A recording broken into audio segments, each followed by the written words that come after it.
রাজধানী ঢাকা থেকে পদ্মা সেতু হয়ে যশোর পর্যন্ত ১৬৯ কিলোমিটার রেললাইন নির্মাণ কাজ শেষ হয়েছে।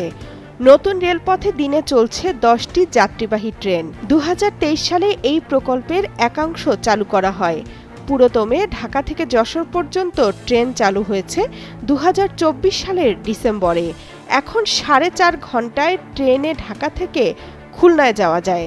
নতুন এই রেলপথ দিয়ে প্রতিদিন ৪৮টি যাত্রী ও মালবাহী ট্রেন চলাচল করতে পারবে।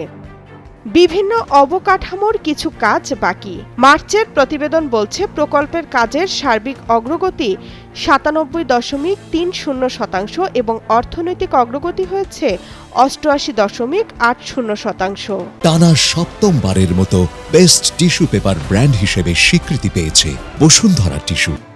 তবে এই প্রকল্পে অর্থায়নকারী চীনের এক্সিম ব্যাংক ঋণের অর্থ ছাড় না করায় ২০২৪ সালের ফেব্রুয়ারি থেকে ১০টি বিল বাবদ ঠিকাদারের প্রায় ১,৯৭২ কোটি টাকা পাওনা রয়েছে। অর্থ ছাড়ের জন্য ব্যাংকটিকে গত বছর থেকে তাগিদ দিয়ে যাচ্ছে প্রকল্প কর্তৃপক্ষ।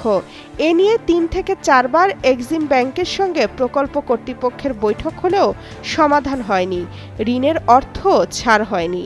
৪ দফা নিষ্ফল বৈঠকের কারণ জানতে দেওয়া হবে চিঠি। প্রকল্প সূত্র জানিয়েছে, পদ্মা সেতু রেল সংযোগ প্রকল্পের ঋণের মেয়াদ চলতি বছরের ৩০ সেপ্টেম্বর পর্যন্ত।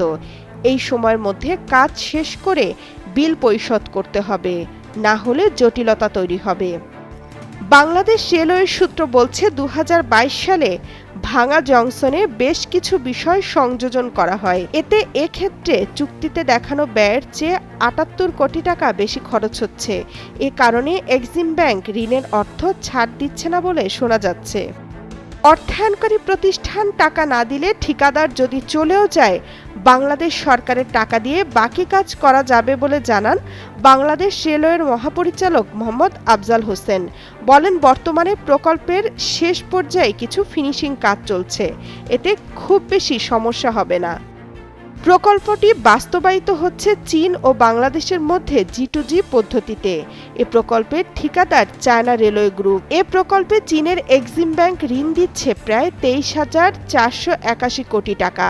বাকিটা বাংলাদেশ সরকারের রাজস্ব খাত থেকে ব্যয় করা হয়। তামান্না তাহসিন খান, কালের কণ্ঠ।